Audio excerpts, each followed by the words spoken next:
रूस से तेल खरीदने वाले देशों पर 500% तक टैरिफ लगाने वाले अमेरिका के नए बिल पर चर्चाएं तेज हो चुकी हैं। इस बिल को रशियन सैंक्शंस बिल नाम दिया गया है। इसे द लिंडसे ग्राहम बिल भी कहा जा रहा है, क्योंकि इसे अमेरिका के रिपब्लिकन सीनेटर लिंडसे ग्राहम ने पेश किया है। ऐसा माना जा रहा है कि अगर ये बिल पास हो गया तो अमेरिका को भारत और चीन जैसे देशों के खिलाफ दबाव बनाने का मौका मिलेगा, ताकि उन्हें रूस से सस्ता तेल खरीदने से रोका जा सके। अमेरिका के इस नए बिल पर भारत के विदेश मंत्रालय ने भी प्रतिक्रिया दी है। जिस बिल की आप बात कर रहे हैं, ये जो प्रस्तावित बिल है, उसके बारे में हमको ज्ञान है और इन मसलों को और इस बिल को हम लोग बड़े ध्यान से, जो भी उनके साथ जो गतिविधियां हो रही है उस पर हम ध्यान अपना केंद्रित किए हुए हैं। साथ ही साथ मैं आपको बताना चाहूँगा कि जहाँ तक ऊर्जा स्रोतों का सवाल है, उससे आप भली भांति वाकिफ़ है कि हमारा क्या रवैया है, क्या हमारा अप्रोच है।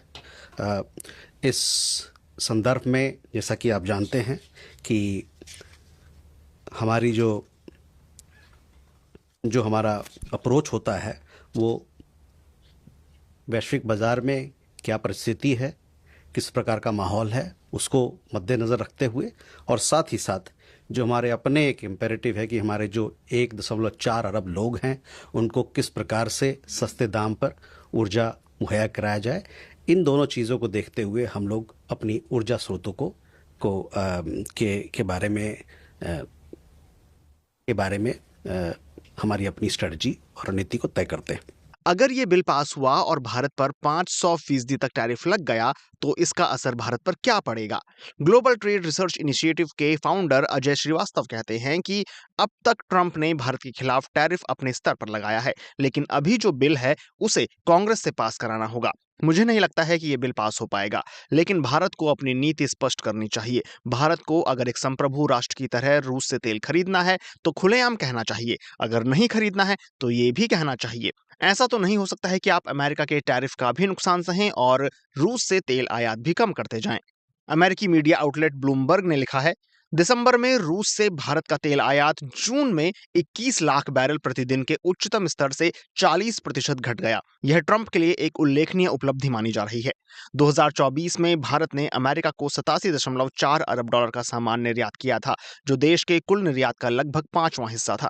द न्यूयॉर्क टाइम्स को दिए एक इंटरव्यू में जब डोनाल्ड ट्रंप से पूछा गया कि उनकी वैश्विक शक्तियों की कोई सीमा है या नहीं, इस सवाल के जवाब में ट्रंप ने कहा, हाँ, एक चीज है, मेरी अपनी नैतिकता, मेरा अपना दिमाग, वही एक चीज है जो मुझे रोक सकती है। मुझे अंतर्राष्ट्रीय कानून की जरूरत नहीं है। मैं लोगों को नुकसान पहुंचाने की कोशिश नहीं कर रहा हूं। अमेरिका में जहां एक और 500% तक टैरिफ बढ़ाने का बिल लाया गया है, वहीं अमेरिका ने खुद को भारत के नेतृत्व वाले इंटरनेशनल सोलर अलायंस यानी ISA समेत एक दर्जन अंतर्राष्ट्रीय संगठनों से बाहर कर लिया है। भारत और फ्रांस ने मिलकर इस संगठन का गठन किया था, जिसमें 90 से ज्यादा सदस्य देश शामिल हैं और इसका मुख्यालय नई दिल्ली में है। द हिंदू के अंतर्राष्ट्रीय संपादक स्टैनली जॉनी ने अमेरिका के इन फैसलों को लेकर एक्स पर लिखा, देश सिर्फ ताकत का संतुलन बनाने के लिए ही गठबंधन नहीं करते, बल्कि उन्हें जो खतरे नजर आते हैं उसके आधार पर भी गठबंधन बनाते हैं। अगर अमेरिका एक बेलगाम महाशक्ति की तरह व्यवहार करता रहा तो उसके खिलाफ संतुलन बनाने वाले गठबंधन बनेंगे। अगर यह बेहद आक्रामक 500% टैरिफ वाला कानून लागू हो जाता है तो भारत को अमेरिका के साथ अपनी समग्र वैश्विक रणनीतिक साझेदारी की बुनियादी सोच पर दोबारा विचार करने के लिए मजबूर होना पड़ेगा। विदेश नीति पर काम करने वाला थिंक टैंक अनंता सेंटर की CEO इंद्राणी बागची ने इस बिल और अमेरिका की रणनीति पर लिखा है, लिंडसे ग्राहम का यह बिल पिछले 9 महीनों से ठंडे बस्ते में पड़ा हुआ था। अब इसे सामने लाया गया है क्योंकि यह अमेरिका और यूरोपीय संघ के बीच यूक्रेन के भविष्य को लेकर हुए एक समझौते का हिस्सा है। अमेरिका और यूरोपीय संघ रूस के सामने अपना अंतिम प्रस्ताव रखने की तैयारी कर रहे हैं। भारत की नीति हमेशा यथार्थवाद और व्यवहारिक सोच पर टिकी रही है। इसी आधार पर मेरा मानना है कि भारत जल्द ही रूस से तेल आयात शून्य के स्तर तक ले जाएगा। भारत पहले ही 50% टैरिफ से जूझ रहा है, ऐसे में 500% टैरिफ टिकाऊ नहीं होगा। इंद्राणी बागची कहती हैं कि भारत रूसी तेल के बिना भी ठीक रहेगा और रूस भी भारत को खरीदार के रूप में खोने के बाद खुद को संभाल लेगा, इसलिए क्योंकि वैश्विक स्तर पर तेल की कीमतें अभी काफी संतुलित हैं। चीन, भारत और ब्राजील जैसे देश रूसी तेल के सबसे बड़े खरीदारों में से एक हैं। इस बिल से तीनों को निशाना बनाए जाने की बात कही जा रही है।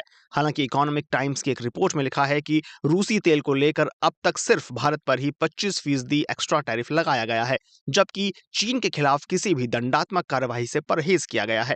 ट्रेड एक्सपर्ट अजय श्रीवास्तव कहते हैं, अगर यह बिल सीनेट से पारित भी हो जाता है, जिसकी संभावना कम है, तो व्यवहार में इसका निशाना सिर्फ भारत होगा, जबकि चीन इसकी पहुंच से बाहर ही रहेगा।